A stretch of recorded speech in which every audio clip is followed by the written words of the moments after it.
Hello बच्चों, आपका हमारे चैनल हिंदी वाणी में स्वागत है।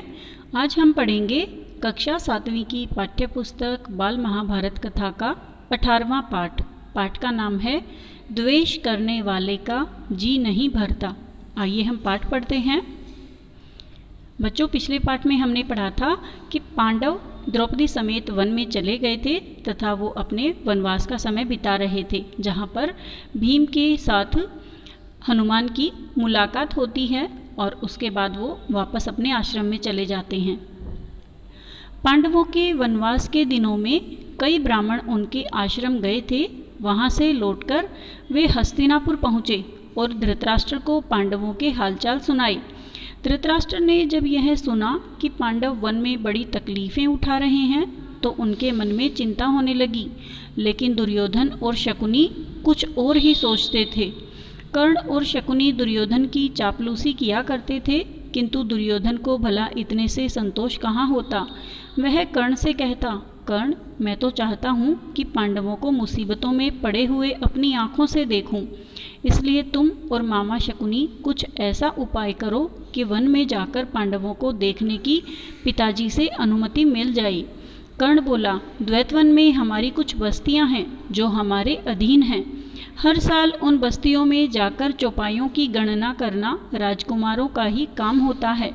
चौपाई यानी पशु।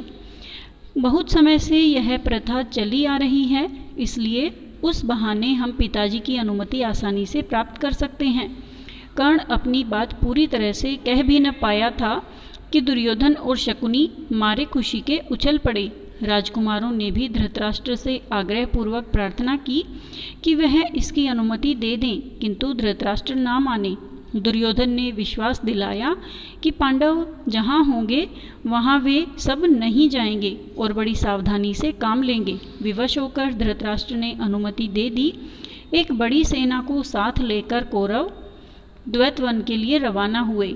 दुर्योधन और कर्ण फूले नहीं समाते थे। उन्होंने पहुंचने पर अपने डेरे ऐसे स्थान पर लगाए जहां से पांडवों का आश्रम 4 कोस की ही दूरी पर था। गंधर्वराज चित्रसेन भी अपने परिवार के साथ उसी जलाशय के तट पर डेरा डाले हुए था। दुर्योधन के अनुचर जलाशय के पास गए और किनारे पर तंबू गाड़ने लगे। इस पर गंधर्वराज के नौकर बहुत बिगड़े और दुर्योधन के अनुचरों की उन्होंने खूब खबर ली। वे कुछ न कर सके और अपने प्राण लेकर भाग खड़े हुए। दुर्योधन को जब इस बात का पता चला तो उसके क्रोध की सीमा न रही। वह अपनी सेना लेकर तालाब की ओर बढ़ा। वहां पहुंचना था कि गंधर्वों और कौरवों की सेनाएं आपस में भिड़ गई। घोर संग्राम छिड़ गया, जहां तक कि कर्ण जैसे महारथियों को भी अस्त्र शस्त्र चूर चूर हो गई, यानी कर्ण भी हार गया उनसे और वे उल्टे पांव भाग खड़े हुए। अकेला दुर्योधन लड़ाई के मैदान में अंत तक डटा रहा। गंधर्वराज चित्रसेन ने उसे पकड़ लिया, फिर रस्सी से बांधकर उसको अपने रथ पर बैठा लिया और शंख बजाकर विजय घोष किया। जब युधिष्ठिर ने सुना कि दुर्योधन व उसके साथी अपमानित हुए हैं तो उसने गंभीर स्वर में कहा, भाई भीमसेन, ये हमारे ही कुटुंबी हैं। तुम अभी जाओ और किसी तरह से अपने बंधुओं को गंधर्वों के बंधन से छुड़ा लाओ। युधिष्ठिर के आग्रह पर भीम और अर्जुन ने कौरवों की बिखरी हुई सेना को इकट्ठा किया और वे गंधर्वों पर टूट पड़े। अंततः गंधर्वराज ने कौरवों को बंधन मुक्त कर दिया। इस प्रकार अपमानित कौरव वापस हस्तिनापुर लौट गए।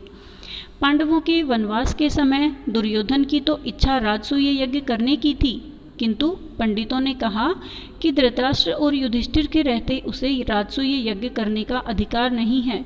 तब ब्राह्मणों की सलाह मानकर दुर्योधन ने वैष्णव नामक यज्ञ करके ही संतोष कर लिया। इसी समय की बात है कि महर्षि दुर्वासा अपने 10,000 शिष्यों को साथ लेकर दुर्योधन के राजभवन में पधारे। दुर्योधन के सत्कार से ऋषि बहुत प्रसन्न हुए और कहा, वत्स, कोई वर चाहो तो मांग लो। दुर्योधन बोला, मुनिवर, प्रार्थना यही है कि जैसे आपने शिष्यों समेत अतिथि बनकर मुझे अनुग्रहित किया है, वैसे ही वन में मेरे भाई पांडवों के यहाँ जाकर उनका भी सत्कार स्वीकार करें और फिर एक छोटी सी बात मेरे लिए करने की कृपा करें। वह यह है कि आप अपने शिष्यों समेत ठीक ऐसे समय युधिष्ठिर के आश्रम में जाएं जब द्रौपदी पांडवों एवं उसके परिवार को भोजन करा चुकी हों और जब सभी लोग आराम से बैठे विश्राम कर रहे हों। उन्होंने दुर्योधन की प्रार्थना तुरंत मान ली। दुर्वासा ऋषि अपने शिष्यों के साथ युधिष्ठिर के आश्रम में जा पहुँचे। युधिष्ठिर ने भाइयों समेत ऋषि की बड़ी आव भगत की और उनका सत्कार किया। कुछ देर बाद मुनि ने कहा, अच्छा, हम सब अभी स्नान करके आते हैं, तब तक भोजन तैयार करके रखना। कहकर दुर्वासा शिष्यों समेत नदी पर स्नान करने चले गए। वनवास के प्रारंभ में युधिष्ठिर से प्रसन्न होकर सूर्य ने उन्हें एक अक्षय पात्र प्रदान किया था और कहा था कि 12 बरस तक इसके द्वारा मैं तुम्हें भोजन दिया करूँगा। इसकी विशेषता यह है कि द्रौपदी हर रोज चाहे जितने लोगों को इस पात्र में से भोजन खिला सकेगी, परंतु सबके भोजन कर लेने पर जब द्रौपदी स्वयं भी भोजन कर चुकेगी तब इस बर्तन की यह शक्ति अगले दिन तक के लिए लुप्त हो जाएगी। यानी उस अक्षय पात्र में से वह केवल एक ही दिन के लिए भोजन प्राप्त कर पाएंगे और जब वो सब समाप्त कर लेंगे अपना खाना तो वह बर्तन जो है वो खाली हो जाएगा और वह शक्ति अगले दिन प्रकट होगी, उस दिन के लिए समाप्त हो जाएगी। जिस समय दुर्वासा ऋषि आए उस समय सभी को खिला पिलाकर द्रौपदी भी भोजन कर चुकी थी, इसलिए सूर्य का अक्षय पात्र उस दिन के लिए खाली हो चुका था। द्रौपदी बड़ी चिंतित हो उठी और कोई सहारा न पाकर उसने परमात्मा की शरण ली। इतने में श्री कृष्ण कहीं से आ गए और सीधे आश्रम के रसोई घर में जाकर द्रौपदी के सामने खड़े हो गए। बोले, बहन कृष्णा, बड़ी भूख लगी है, कुछ खाने को दो। द्रौपदी और भी दुविधा में पड़ गई। कृष्ण बोले, जरा लाओ तो अपना अक्षय पात्र, देखें कि उसमें कुछ है भी या नहीं। द्रौपदी हड़बड़ाकर बर्तन ले आई। उसके एक छोर पर अन्न का एक कण और साग की पत्ती लगी हुई थी। श्री कृष्ण ने उसे मुंह में डालते हुए मन में कहा, यह भोजन हो, इससे उनकी भूख मिट जाए। यानी यह भोजन हो और इससे उन सभी ऋषि मुनियों की भूख मिट जाए। द्रौपदी तो यह देखकर सोचने लगी, कैसी हूँ मैं कि मैंने ठीक से बर्तन भी नहीं धोया, इसलिए उसमें लगा हुआ अन्न कण और साग वासुदेव को खाना पड़ा। धिक्कार है मुझे। इस तरह द्रौपदी अपने आप को ही धिक्कार रही थी कि इतने में कृष्ण ने बाहर जाकर भीमसेन को कहा, भीम, जल्दी जाकर ऋषि दुर्वासा को शिष्यों समेत भोजन के लिए बुला लाओ। भीमसेन उस स्थान पर गया जहाँ दुर्वासा ऋषि शिष्यों समेत स्नान कर रहे थे, नदी के पास। नज़दीक जाकर भीमसेन देखता क्या है कि दुर्वासा ऋषि का सारा शिष्य समुदाय स्नान करके भोजन भी कर चुका है। शिष्य दुर्वासा से कह रहे थे, गुरुदेव, युधिष्ठिर से हम व्यर्थ में ही कह आए कि भोजन तैयार करके रखें, हमारा तो पेट भरा हुआ है, हमसे उठा भी नहीं जाता, इस समय तो हमारी जरा भी खाने की इच्छा नहीं है। यह सुनकर दुर्वासा ने भीमसेन से कहा, हम सब तो भोजन कर चुके हैं, युधिष्ठिर से जाकर कहना कि असुविधा के लिए हमें क्षमा करें। यह कहकर ऋषि अपने शिष्यों समेत वहाँ से रवाना हो गए। बच्चों, उम्मीद है आपको यह पाठ समझ में आ गया होगा। इस पाठ में यह बताया गया है कि दुष्ट दुर्योधन ने पांडवों के साथ धोखा करने की कोशिश की, लेकिन वह ऐसा नहीं कर पाया।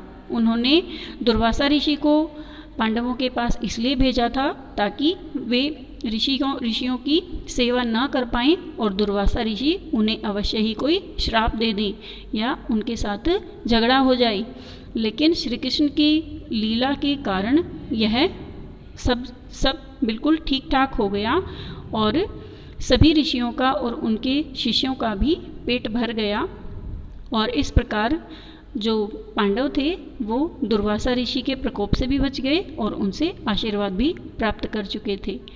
अगले भाग में हम इस पाठ से लिए गए अभ्यास के प्रश्नोत्तर एवं शब्दार्थ पढ़ेंगे। यदि आपको यह वीडियो अच्छा लगा तो आप इसे अपने दोस्तों के साथ ज़रूर शेयर करें। धन्यवाद।